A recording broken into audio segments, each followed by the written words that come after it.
Okay, well, hello everyone. Thanks for tuning in to this month's WNC webinar. My name is Renee Richards, and I also want to thank Shelley and Ming, who also helped put together the webinar series for SEG WNC. We have quite a full schedule this year of webinars to offer. Our next webinar is going to be April 22nd by our own Ellie Ardacani, and she's going to be speaking on the fundamentals of microseismic monitoring. So we'll be sure to send out the invite for our April 22nd webinar. Today, we're very excited to have not one, but two speakers. We have Blair Schneider and Roxy Bush presenting on writing an effective resume or CV for a career in the sciences. And Blair has posted in the comment section a way that you can either put questions here, or the preferred method is to use the Slido app. So be sure to put your questions there, and we'll be sure to get to your questions at the end of the presentation. So without further ado, I'll pass it on to Blair and Roxy. Awesome. We can do some quick introductions. So I am Blair Schneider. I love it when people call me Dr. BS, so feel free to do that. It gives me great joy. I am a research associate and outreach manager at the Kansas Geological Survey. I did my PhD in geophysics here at the University of Kansas, and I'm the chair of the SEG Women's Network this year, which is pretty exciting. And Roxy and I have actually been doing this webinar for like many years now. Yes. Roxy and I are past presidents of the Association for Women Geoscientists as well. And so this is something we put together for the AIPG meeting. I've just been tailoring it since then. So I'm pretty excited to get to use it here. Roxy? Yeah, I'm Roxy Bush. As Blair alluded, first time I gave this presentation, I was pregnant with my son, who is now 2.5 years old. So we've been doing this for a while. I graduated from the Colorado School of Mines with Renee and in geophysics, and went on to get my master's at the University of Nevada in Reno, again in geophysics. And then I spent 7.5 years with Noble Energy. I've been in transition for the last 6 months, but I'm supposed to start a job pending coronavirus. So it's all on pause for now. But anyhow, so now we're going to get started. Yes, I want to make a quick plug to that this workshop or this webinar that we're going to do today is very US centric. So please make note of that. I mean, everything we're presenting to you is based on our experience here in the US. But one thing I am hoping to do is to get a panel together to talk about this exact topic from different country perspectives. So we will be broadening out to that as well. Okay. So Blair, I'll let you start. Do you want me to go to the next slide? Sure. Okay. So we're going to cover 5 main topics today. First, we're going to quickly go over some career paths. We'll talk about the difference between a resume and a CV or a curriculum vitae. We'll give you tips and tricks for success. And mind you, these slides might be kind of wordy, but that was intentional.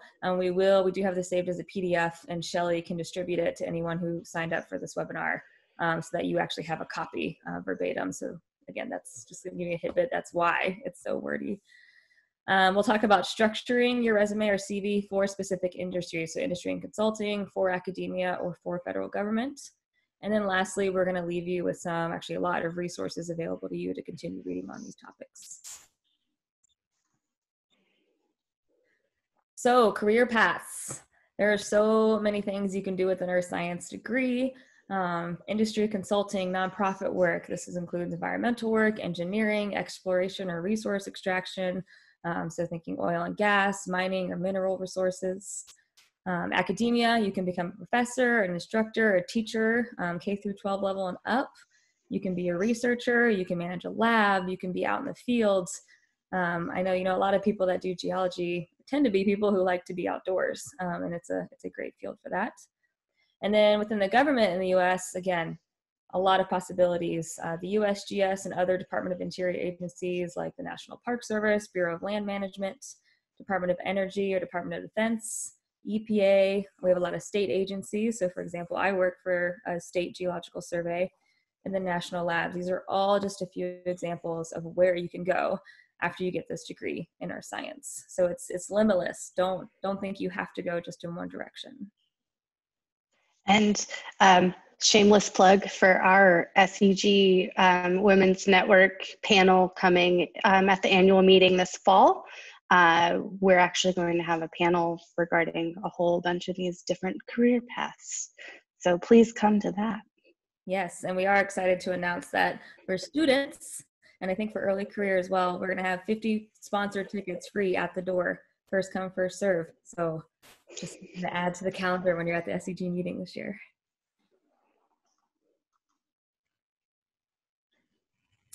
So when we started putting this together, it was actually myself, Roxy, and Lynn. Lynn works for the USGS. And we thought, well, maybe one of the first things we should do is like sit down and identify what are the specific skill sets you need for each of these different industries. So we all kind of represented different industries at that stage. So we sat there and we made these lists and then we shared them, and they were all the same. So really, regardless of which industry you go into, there's a set criteria of skills that I think are really important to have in geosciences. This includes critical reading and interpretation of scientific literature, ability to analyze scientific data, identify appropriate techniques, thinking critically and creatively, and integrating ideas and concepts, being able to communicate science, both writing and oral presentations, and being able to communicate it to broad audiences. So not just to other scientists, but to non-scientists as well. You have to be able to collaborate with others. You definitely got to be comfortable with a wide range of software and ability to learn new techniques and new softwares. And you have to be flexible in the location and nature of your assignment, willing to travel. And we point these skill sets out because we kind of want you to think about these as you start working on your own resume. How are you reflecting these skills when you're writing your resume? So the difference between a resume and a curriculum vitae, CV. So basically a resume is when you're looking at, it's more brief, a written account of your personal, educational, and professional qualifications and experience, which should be as concise as possible, no more than 2 pages. Basically it's from the French, just a summary. Whereas a CV, you're looking at something that's much longer. It's a complete detailed summary, allows for a lot more detail and expansion on discussion of those specific knowledge and skills compared to a resume. As far as page length, that could vary between, from 2 pages or 20 or beyond, depending on how many publications you want to include.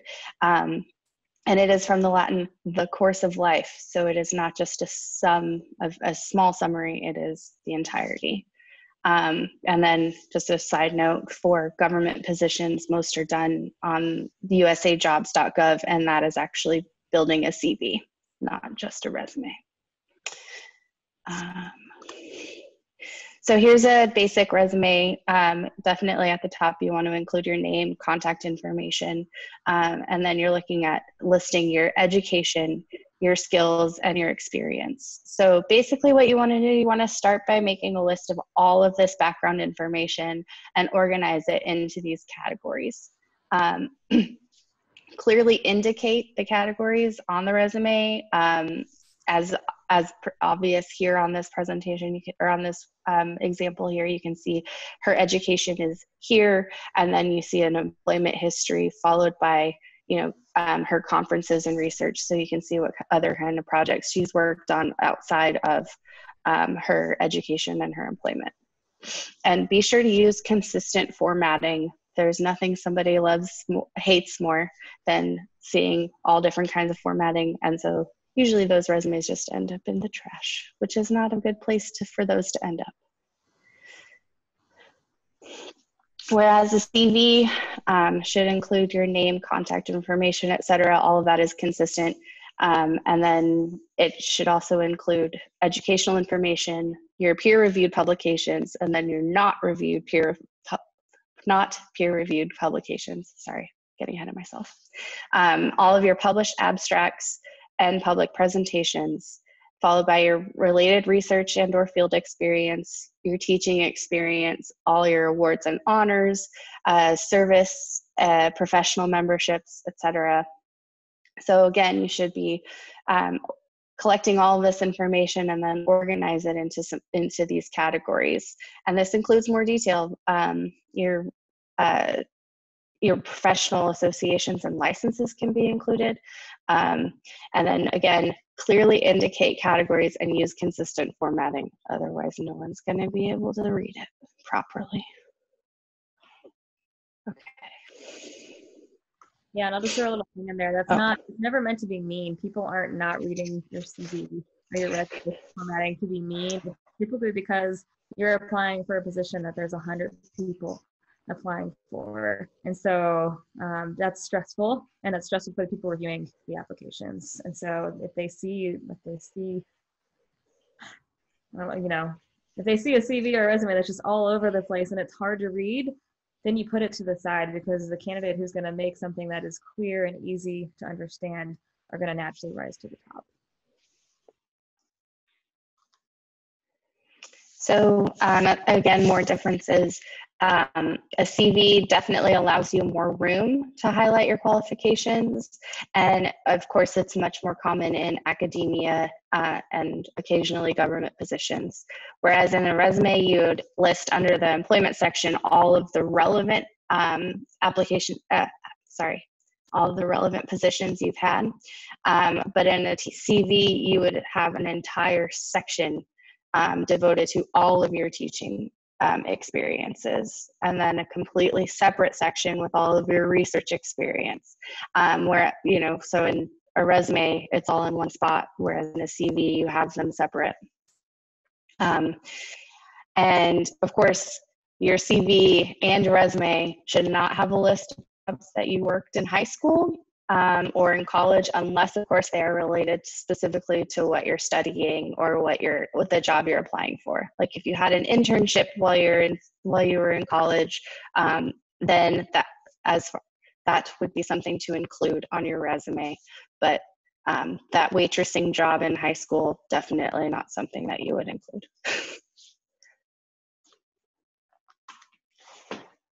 Tips and tricks. So this is just going to be like a hodgepodge of information. Again, pretty wordy, but the idea is that you can take this home with you. Blair, I don't know who we decided to start this.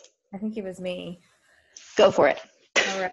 So our first tip, first and foremost, read the instructions and announcements carefully. A lot of the times job descriptions or job postings are actually pretty specific in what they want to see, what skills they want to make sure you can demonstrate, or background or previous experience you have. So make sure you provide everything that they've requested in the instructions.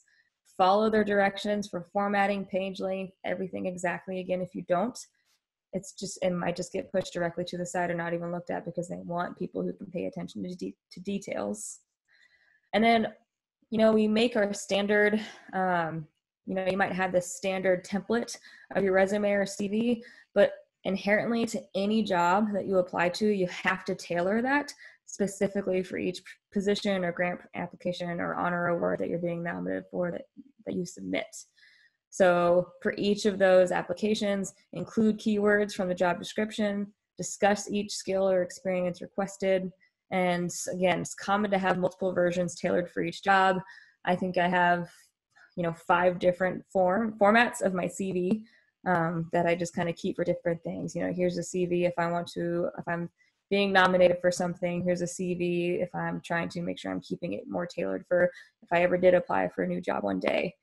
And the goal here is to really demonstrate that you are an ideal match to what that job posting is looking for.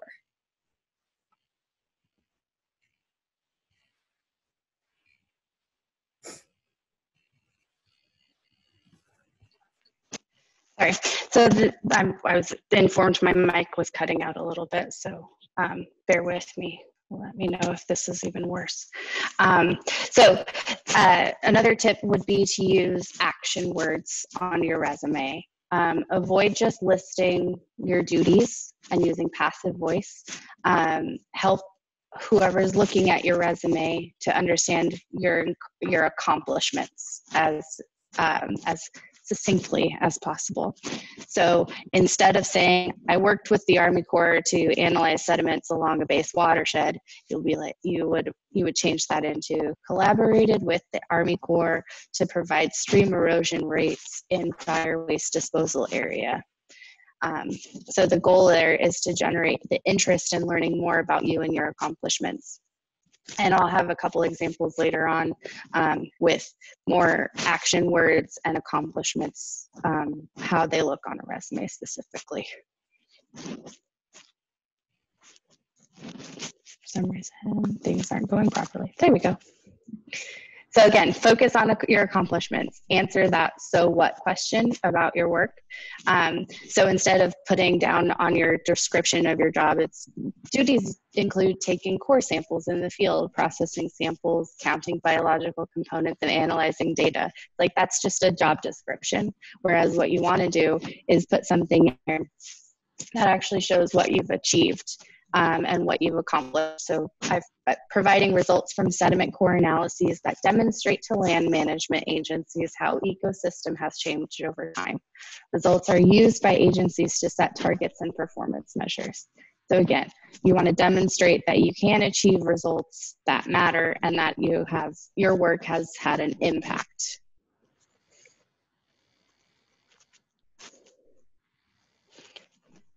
Blair.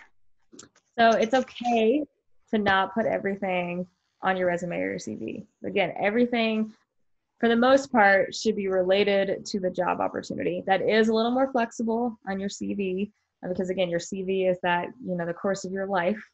But I think this is really important with your resume. You have 2 pages. So if it's not relevant, leave it out.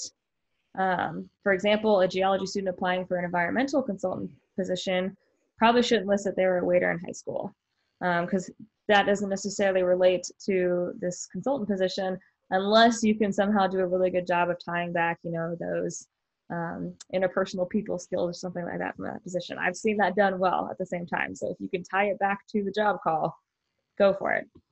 So like I said, if you learned an important lesson or skill from an unrelated job, this might not be on your resume, but you can always bring that up during an interview. And this became popular a couple years ago, but please, please, please do not include your picture. I do a lot of work, I'm a geophysicist, but I do a lot of work in like the social science side of like implicit biases and stereotypes.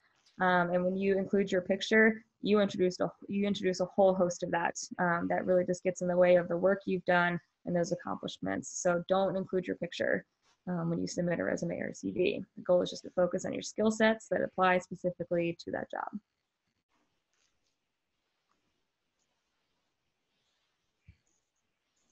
But your appearance of your resume or CV does matter.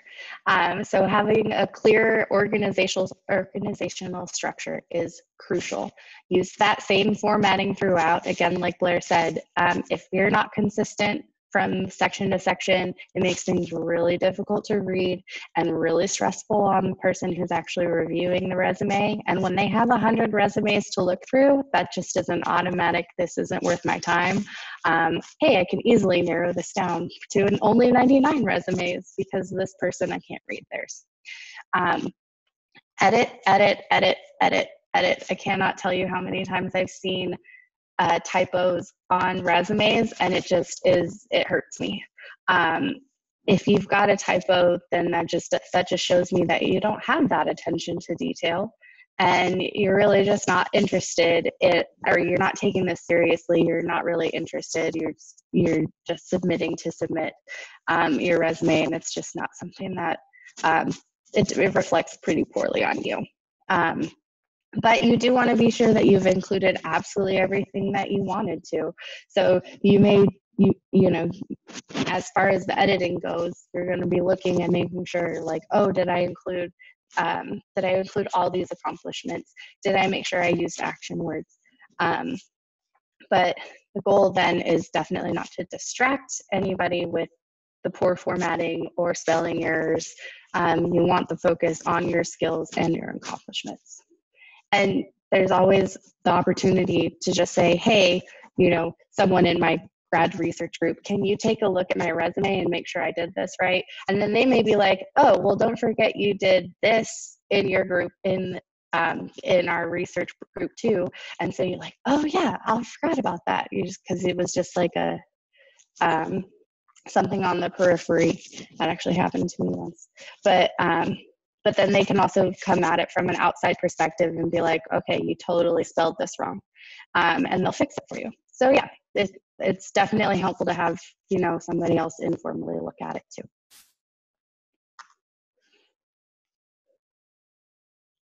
Yeah, again, have other people read it. I went a little ahead of myself again.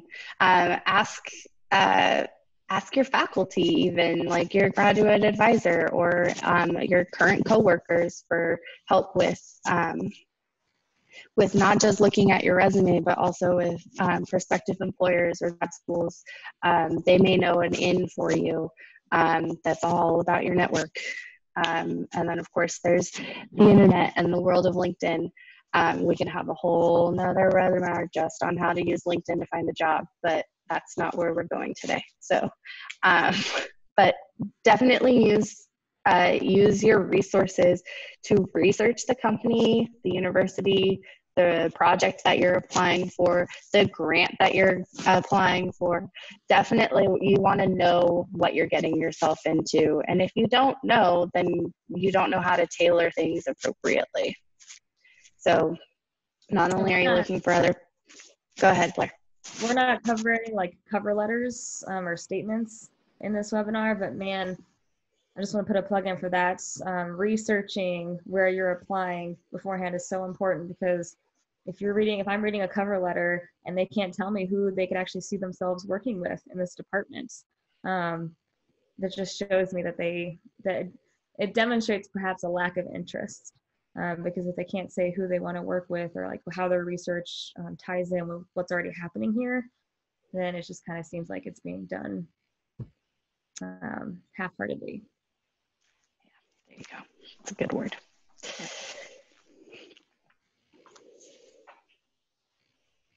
Oh yeah, always keep a current version.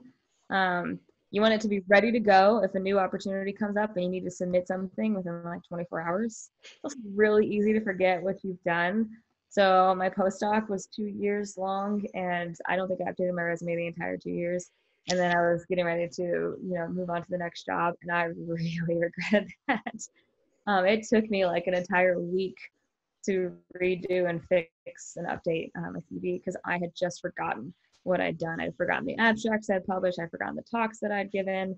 It piles up over time. So our recommendation is every 2 to 3 months, look at your resume and your CV and update them accordingly. It makes a huge difference. I'm now on that schedule. I even have like a reminder set in my work calendar, like, hey, around the first of each month, go check your resume and CV and make sure there's nothing you need to add. You want to stay organized and ready for the next opportunity. Now we're going to take a look at some examples. So here are 2 different resumes. I'm going to let you guys chat or chime in. What is it that you like or dislike about either of these resumes? Do you guys see that you would change anything? I don't know if I can see the chat now. Okay, so for this one, you can use the checkbox. Which I can't see, so that's not helpful. Blair, if you can see the chat box, you can help me out because I can't see the chat box. Oops.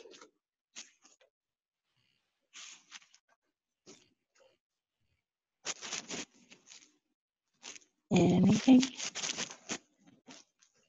Do we like anything about the organization? Or I have too much white space on the right side resume. Amen. That whole work experience, and there is no information about what it is you did at that job. You just said, I worked there for 35 hours a week from this date to this date, and that's it, which is not ideal. You definitely, on the left-hand side, the resume there is much better. It actually explains what was done in each of those off-campus learning opportunities. I have some saying they seem to be lacking a skills section. CV on the left is more organized and detailed, as you said. Mm-hmm. The left one is missing dates. Oh, wait. Maybe that's the right one.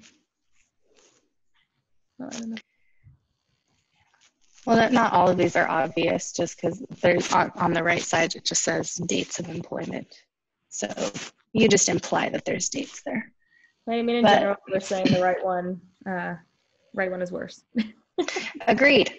It's definitely much easier. The left, they're both, if you look at them, both of them are organized well, but the sections on the right hand side are much more, too much white space. There's not enough information in those work experience situations. And of course, they're also on the right side, they're listing things they did in high school, which you don't want to do. So keep that in mind. And that one on the right notes there, it's continued for 3 pages. Oh yeah, definitely don't want a 3-page resume. Blair and Roxy, we have a question on the Q&A button that says, if a person has 25 or more years of experience, how is that best captured? I guess it all depends on if those 25 years of experience are relevant to the job that's being applied for.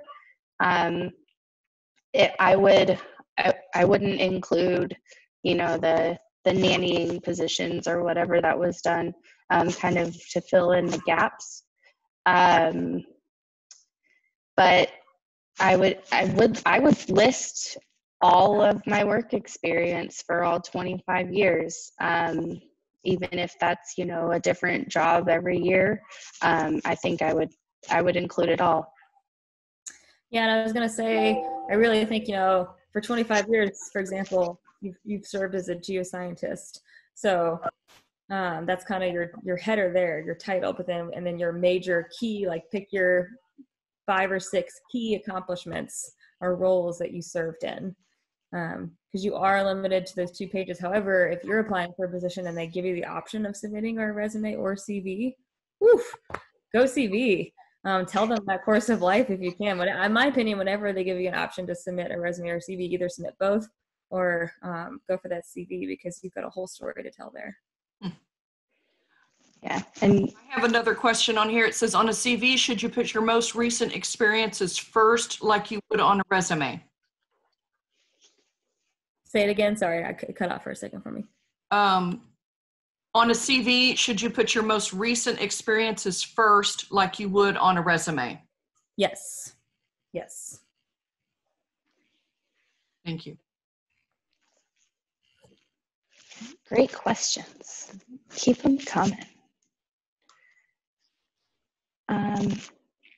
Okay, so yet another example of a recent graduate's resume.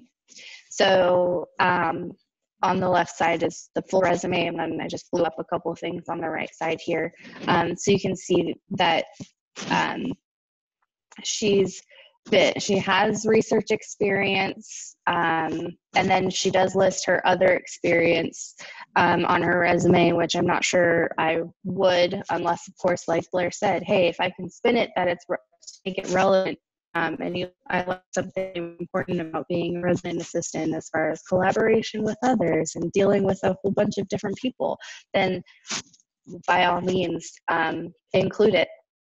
But she lists out a lot more information on her research experience and gives not just this is what I did, but this is how it applies. And then she did also include her relevant coursework, which, especially for an entry-level position, is is important to note. But in some places, they'll actually specify that they don't want that, or they'll have a spot for you to enter it separately on your job application. So I wouldn't necessarily include it on all of my job application resumes.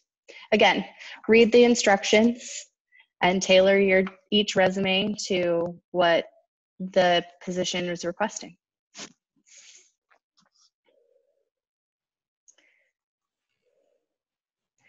So again, here are two more resumes. You can see we're looking at a variety of employment here. On the right side, there's an example of 14 years of experience. So just add another 10 to help that with your 25 plus.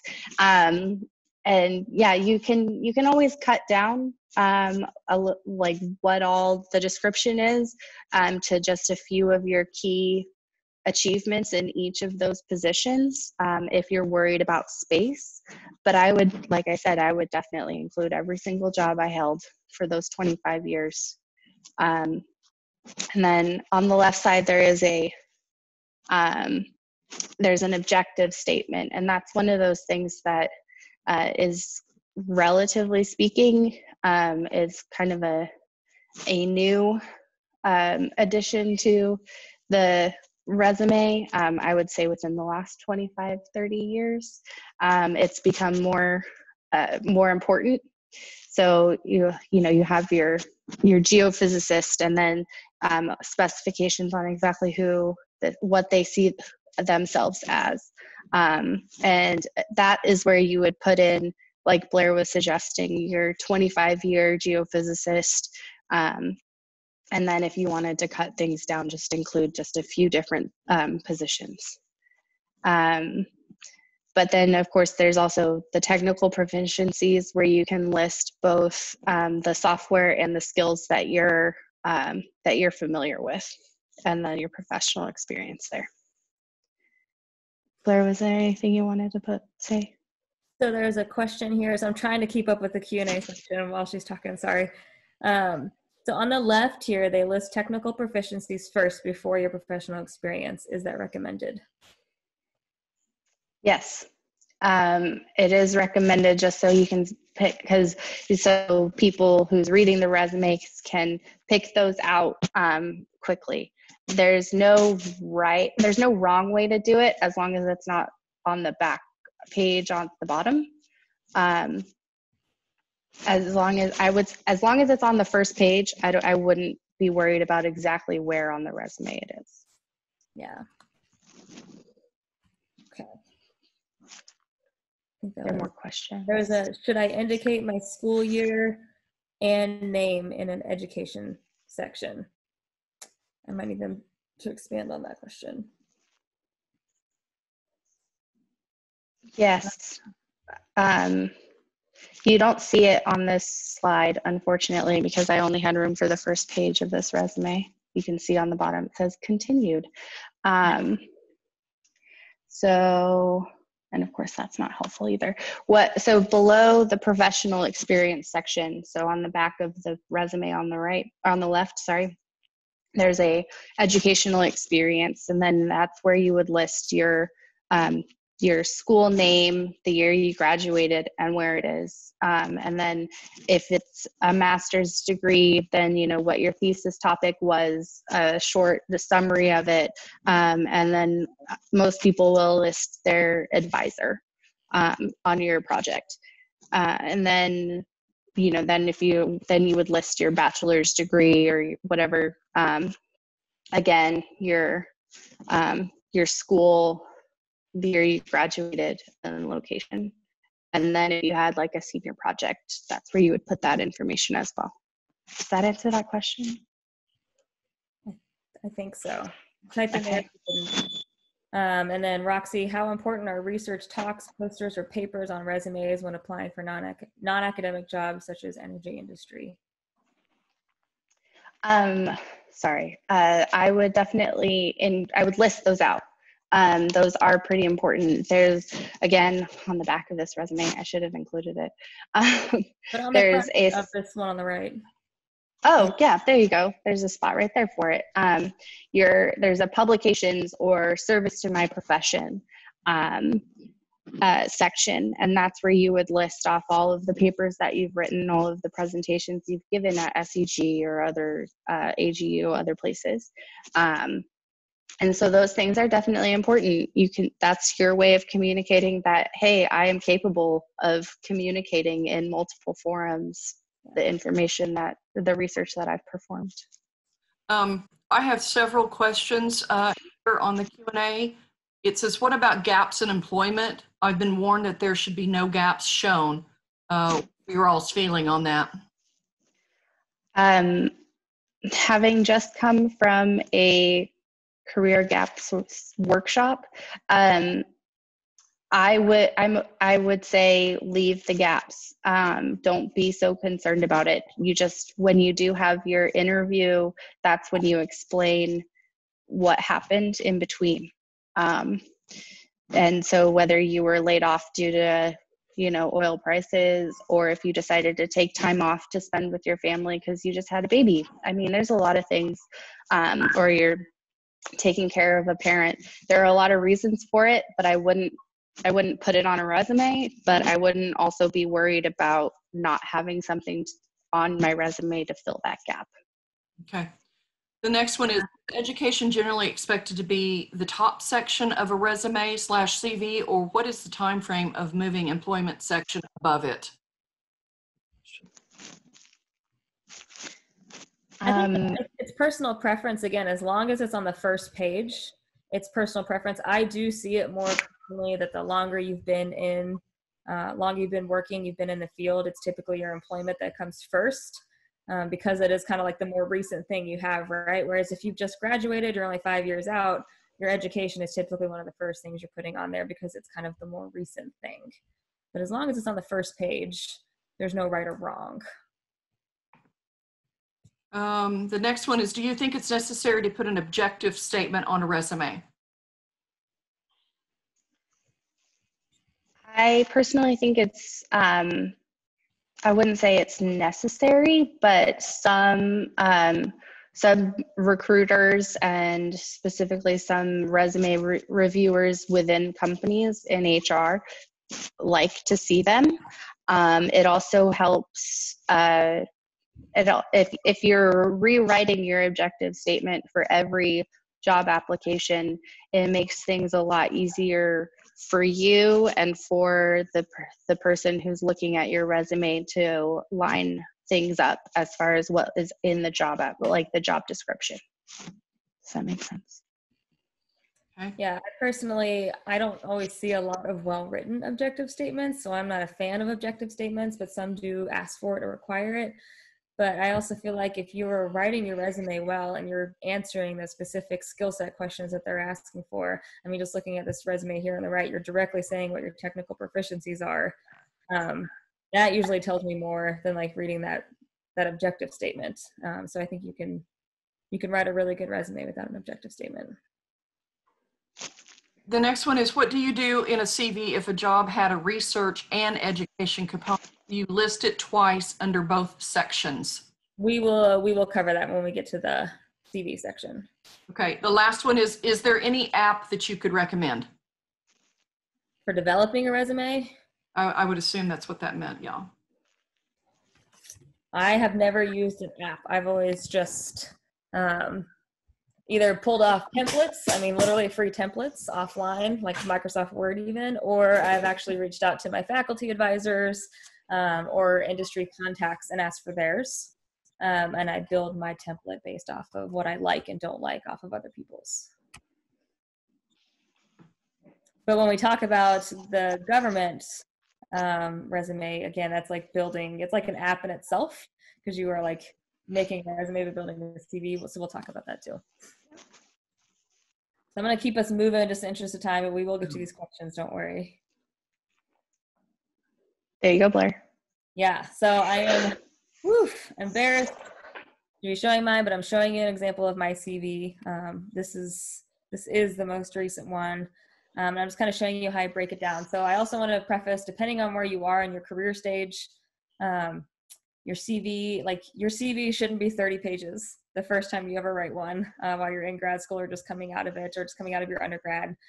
I asked my advisor for a copy of his when I was first writing mine, and he sent it to me and it was like 50 pages. And I was just like, oh my gosh. And he just laughed at me and he was like, you know, I've been doing this for 50 years. It makes a difference.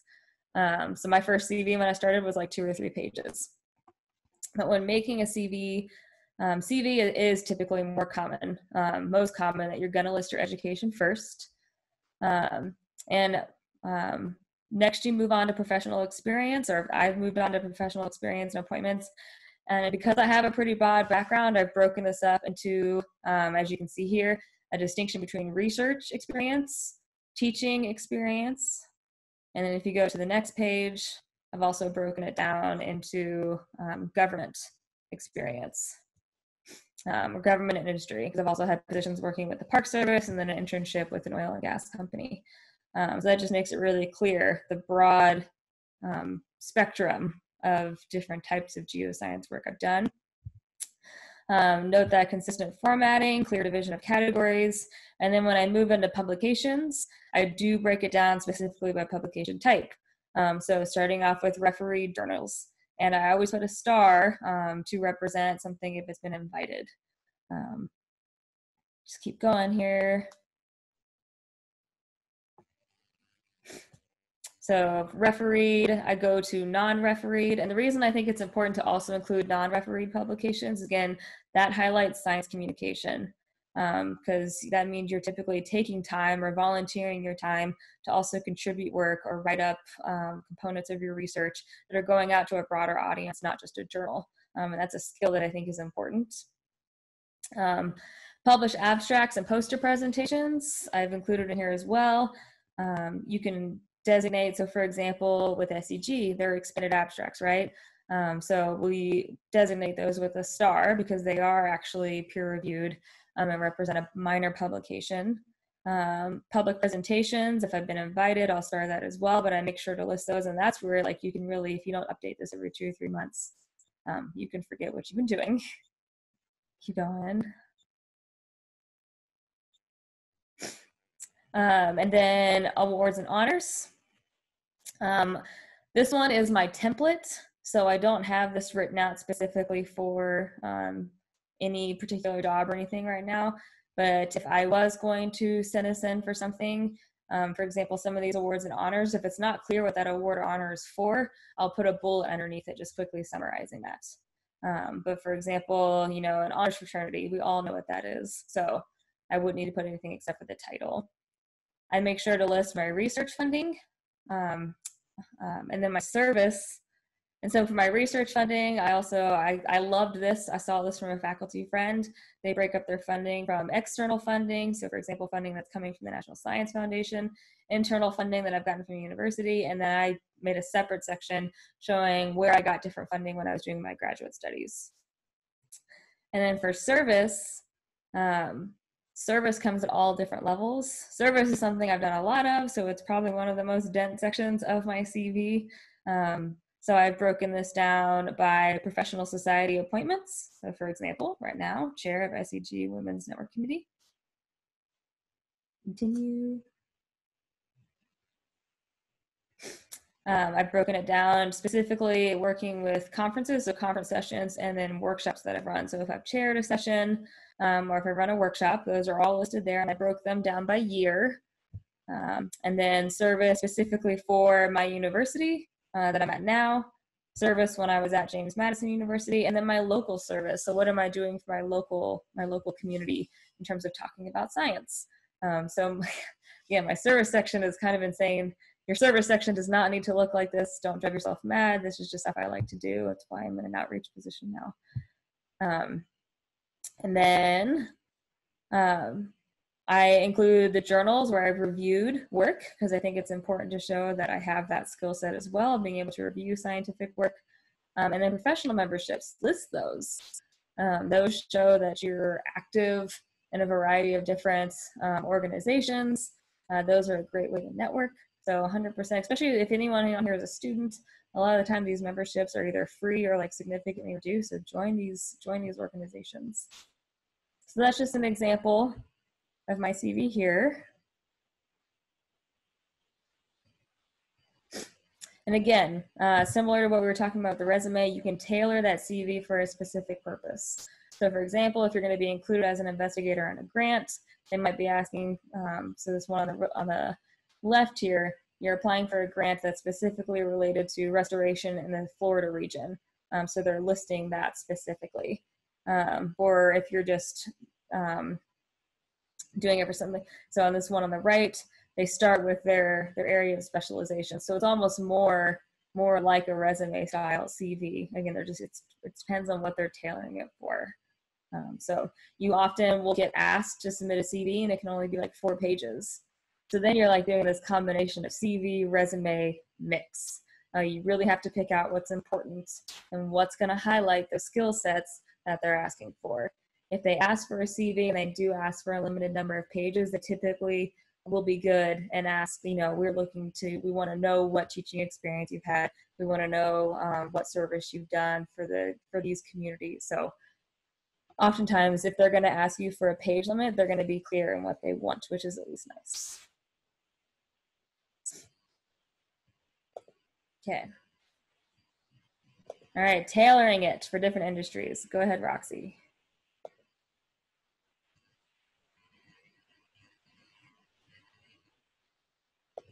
Oh, you're muted. Thanks for telling me that.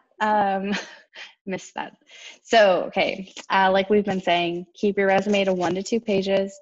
Again, employers typically only have like 30 seconds to a minute to scan a resume before they make a decision as to whether or not they actually want to move forward. So make sure all the important stuff fits on the first page. Again, some employers will not see the second page, and that second page usually implies a back of the same sheet. Do not staple a resume. I've actually seen some employers just rip off the back page and throw that out just to make things simpler for when they're collecting them. You definitely want to keep it relevant, especially when you're short on space. You want to keep only the important things on your resume, exclude those, that serving job in high school. And if it doesn't apply to this particular job that you're applying to, you can definitely remove it or reorder the content so that you're emphasizing what the company is looking for in the job that you're applying for. So you can use that objective statement or professional summary to describe what it is that you're bringing to the job. This is especially useful when you cannot submit a cover letter. If you can submit a cover letter, you can get rid of that section altogether on your resume, and it allows for more space for other things. And then, of course, like I mentioned before, proofread. There's nothing employers dislike more than typos on a resume. And for some reason, my mouse, there we go. So again, for each position, list those accomplishments, the responsibilities, and the impact of your work, not just what it is that you did or a list of duties that you performed. Emphasize how your work adds value. And include a skills section with those most relevant skills first. If you know that you're applying for a position where the company uses certain software and you're familiar with it, put those in there, put it near the top so they know that they don't have to do extra training with you and they can save a little bit of money and they'll love it. But don't include references. Those you can hold on to in a separate document. They'll be requested if necessary. Definitely want to include the leadership roles and volunteer experience near the bottom of the resume, especially if it's related to what you're working on or related to what the job that you're applying for. I'm not sure I agree with the drama club in high school position. But if you were the president of the drama club in college and you're just graduating from college, that's important to list. I wouldn't list off a whole bunch of your hobbies and interests, as it just is extra space that you could use for other things. But if you're looking at trying to fill space, some employers may like to see that. I know that my former employer really did like to see those kinds of things, and they asked a lot of questions during your interview about that. But definitely take advantage of LinkedIn. It's a huge part of recruiting right now. Again, we can have a whole different webinar on LinkedIn, but the main point of this is just to make sure that your resume matches your profile.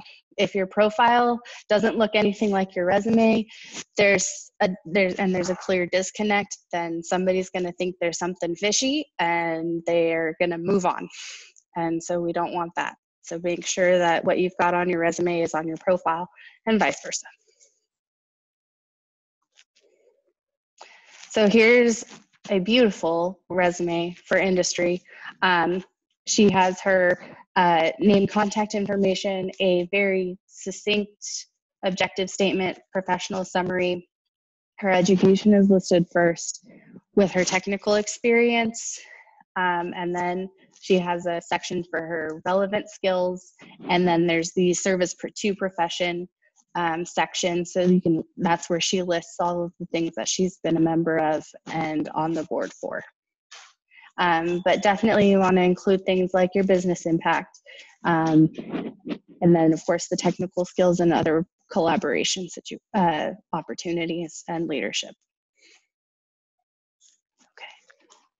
And we're Were there getting any a question here, so I just want to point it out. If you're a student, so a lot of the resumes that we're showing here are people who have experience in the industry. But if you're a student coming out, you obviously won't have all of that technical experience. So including those leadership positions, the volunteer positions that you've done, the skills or the field experiences that you've had, if you've done like short courses or workshops and that kind of thing, those are all professional development experiences you can include in there. And know that like when you submit a resume and we see that your graduation date was like last year or is like expected in a couple of months, recruiters 100% take that into consideration. You're not going to be docked looking at the CV next to the CV, or looking at next, what am I trying to say? Comparing your CV to someone who's been in industry for 25 years. They very much take your current position into account. You know, we just did an open call for a geophysics position and we had people apply from like all different walks of life. And that's something that's a point of discussion. You know, here's a person who's applying that's just about to finish their PhD versus someone who's been working for 15 years. We acknowledge and note their accomplishments at that stage of their life. So you will never be docked because you're just graduating type thing. Are there any other questions before we move on? Sorry, I can't see the chat or anything. I think that's good. Okay. Your turn. So academic CVs, I kind of just bullet pointed this so you can check this as you're going over yours in the future. But again, if you want to go into academia, a huge point of that is science communication, both verbally and written. So you have to include examples of these skills, public presentations, publications, outreach events. All of those are strengths. Unless you're applying to a teaching focused position, of course, your research also matters. So demonstrate that. And that includes presenting posters, being a field assistant for someone else. All of that shows that you've done research. Interdisciplinary work is all the rage right now in academia. Showing team-based experiences. So, you know, some of you are talking about having, you know, if you, one of the questions was, you know, working in a bank for 2 years. That's a team position. So use that as a strength. You know, I worked in this team doing this. That's a strength and a skill that you can show. Especially when if you're a student or graduate student just coming out, list conferences that you've attended, because that demonstrates that you're networking and you're making a point to like go see new science as well as share yours. Even if you didn't present there, you can list that you attended them. Workshops or short courses for professional development skills, I would make a section called continuing education and list those under there. That shows that you're active in what you're doing. And I've seen this happen a lot lately, and I'm not a fan. Don't include grants, honors, or awards that you've applied for but didn't receive. I've seen that quite a few times, and I'm like, no, why are we doing this? It's great to list them if you have received them. Now, there is an exception. If you are academia and you're like submitting internal CVs for promotion or tenure, they'll ask you for those things. But otherwise, don't list those. Next slide. Another thing, don't put manuscripts that are in prep, okay? Because I've had a manuscript that's been in prep for 2.5 years. So that doesn't always say much if you're just writing that down there. Only cite manuscripts that are published or have been accepted for publication. However, I've seen this becoming more common, and I think that's fine. If you've submitted a manuscript and it's in review, just cite it as submitted, because you've at least shown that you've taken that step. But if you get it back and it's been rejected or something like that, make sure you do take that off your CV. Keep it updated. Differentiate between your peer-reviewed and non-peer-reviewed publications. Have your own section for abstracts. Have your own section for public presentations. This is not a repeat from the abstracts listed above. So if you're presenting at GSA or SEG or AGU and you have a conference abstract, that goes under the abstract section. If you're being invited out to go talk to the local earth science teachers meeting, that is a public presentation that you've given. Similar to a resume, please put the GPA scale on your CV, so 3.8 out of 4. And if you're a student, still put your expected graduation date on your CV. Keep going. I said this before, if you list an honor or award that's not clear from the title, put a little bit bullet point explaining what it was. So listing an honor fraternity really doesn't need an explanation. We know what an honor fraternity represents. But if you have a Jane Doe scholarship, I don't know what that was for. Was it a merit scholarship? Was it for grades? Was it for service? So put a little bullet point indicating what that was for. And you can honestly just go find the description of the award or scholarship online and kind of even just copy and paste that. But here's another example, the AWG Undergraduate Excellence in Paleontology Award. That title is very clear as to what that award was for, so you wouldn't need to put a bullet point describing that one. And then if possible, if you get a grant or scholarship, list the amounts. Sometimes they're not the whole dollar, so if that's the case, just round it to the nearest whole dollar. But you don't need to do this for a fellowship, a GRA, a GTA. Those are, again, kind of assumed what's happening there. Keep going. I will be getting these questions, don't worry. For service, be clear on what your role was, so that it actually really helps make sure that you're not, it helps you be more succinct. So instead of just saying, I'm a part of the SEG Women's Network Committee, I'm a member, I'm chair, I'm president. So that really demonstrates what your role is and kind of gives a better idea of what you've done. If you can, be clear and separate that service between local, national, professional society.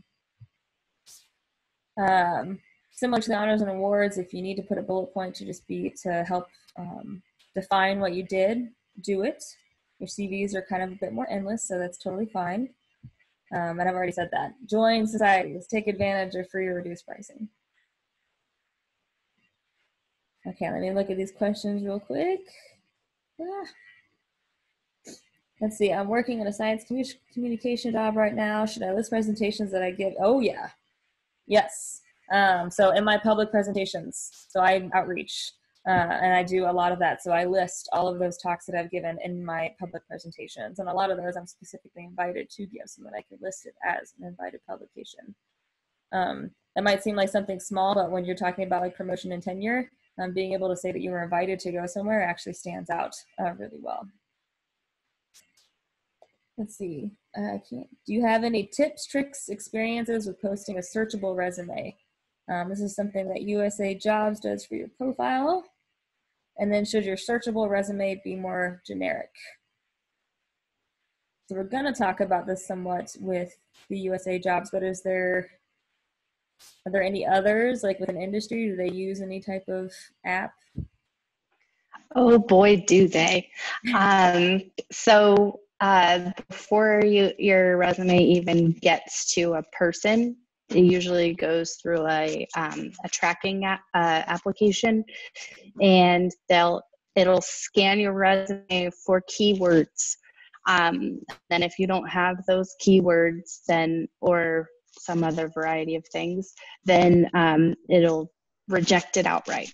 So that's when using things like the job description to tailor your resume is huge. So if you're looking at the job description and it says, preferred experience, then you want to make sure that those certain things like the software is listed on your resume. Or if it requires something like 6 to 10 years of experience, you want to make sure you have 6 to 10 years worth of dates on your resume. So there's a lot of things that the automatic tracking goes through before your resume even hits an HR person, especially at the larger companies in industry. So I don't know if that answered the question. Well, and I think that could be a whole thing that goes along with the LinkedIn talk. Yes. Well, we can definitely go way into more detail. So they're looking for those keywords as well. Good question. Okay, federal jobs. So when Lynn originally made this was like 40 things long, because she broke it down step by step. We have obviously condensed that because we don't have much time. Let's see. Next slide. So almost all hiring through the federal government is done through usajobs.gov. And that's USGS, that's Department of Defense, Department of Energy, you name it. It's going to be through the USA Jobs website. And this is just your splash page. So your first step is to create your profile. And then you're going to go and find jobs that you're interested in using their search engines. So then you're going to review the job announcement and apply online. Of course, this is where you carefully are going to read the entire announcement to make sure you're eligible and you meet the qualifications. Otherwise, it's not worth your time, because it'll automatically tell you that you're not eligible, and then you wasted 20 minutes or more putting this together, and then you'll be frustrated. So be sure you're paying attention. Trying to read Lynn's note here about specific categories. Oh yeah, so on your profile, you fill in certain points on in your profile, and then based on that information that you put in, some jobs will or will not show up, depending on what you're eligible for. So I think there's like this wheelchair one and something to do with ADA, and so based on how you answered that, certain veterans positions are going to show up or not, whether you're a veteran. So things like that. As long as and then of course your preferences, if you put in preferences like I want to work in this position or in this location, then only those jobs will come up. Whereas if you say, hey, I'm open to all of them, then you have the whole world is open to you, so to speak. So the federal resume. So you can upload a resume and it'll try to read it, and inevitably mess something up, and you have to go in and fix things anyways, or you can just use the USA Job Resume Builder. So again, follow the recommendations that we talked about, Blair and I, earlier, as far as if you're looking for an industry or academic, because it says resume, but you can always upload a CV, because like we mentioned before, the USA Jobs Resume Builder actually builds you a CV no matter what position it is you're applying for. It's not a short summary, it's very, very long. I remember when I did upload a resume into this, and it was all wonky when it was trying to read it. So I immediately scrapped that and just ended up building it from Resume Builder. Yeah, and you can always copy paste becomes your friend when that happens, you have your CV open and then you just are copy paste from your CV to this page where you're putting in your employer name, your job title, all that information, and then of course your duties, accomplishments, and related skills. And the biggest thing is you see this 5,000 characters. That is as much information as you feel like you want to. It's definitely not just a resume little blip of, hey, this is what I did for the last 8 years. You put in a lot of information. Use the keywords that are in the job description. And then, of course, if you have training or other research experience that kind of was that it was included with this work experience, you want to include that as well. Your action words are still important here too. Yes. Action words. Okay. So yeah, like I mentioned before, you can keep your CV open and copy and paste it into the resume builder, or if you are putting in a lot more information than what is already on your CV, type it out separately so you can catch all of those typos and character limits, etc., before you copy and paste, because if you copy and paste and you have something like 6,000 characters, then it's hard to edit. But anyways, yeah, hit those keywords and qualifications from the announcements, and then of course save that Word document that you had typed in before, so you can more easily revise for the next position you're applying for. And again, always customize for every job you apply for. Tailor it specifically to that job. If you're just using the same resume or resume builder over and over and over again, that's not getting you anywhere. So I have a question here that I want to make sure I answer. How would you rate the importance of the CV versus the cover letter? And I think that's a really good question. For me, take it away, Blair. Well, for me, I think that the cover letter, so the cover letter is super important. And again, we're not covering that in this section, but the cover letter is like the hook. So the cover letter gets me interested in you. It should be brief, to the point, reels me in, so that I then want to go in and actually read your whole CV. So if they ask for both a CV and a cover letter, if you write a good cover letter, I am probably most assuredly going to read your entire CV with interest. If your cover letter is kind of just like blah, it's gonna like inherently bias me when I'm reading your CV in terms of my interest level. And again, it's not intentional. That's just gonna happen. So use that cover letter as the bait to hook me in, so that I want to read this 30-page CV document that you just sent me, because it can be intense. Are there any other questions that you noticed, Blair? We have a successful, I just want to point out, Elena here has said that she did upload her full resume from her computer. It worked well. Thank you. Thank you for sharing that. When I did mine, it was a couple of years ago, so it's also probably like significantly improved since then. Yeah, you're the first person I've heard who has had success. Yay, congratulations. One note from Lynn was that if you have done relevant volunteer work, you can list it under work experience on USA Jobs. But of course, because they want all that information like your salary, just put it in as $0. And this question's come up twice now. So in the text boxes, do you suggest using full sentences or copying and pasting bullet points? On this Gov job, you have 5,000 characters. So if you want to use full sentences, use full sentences.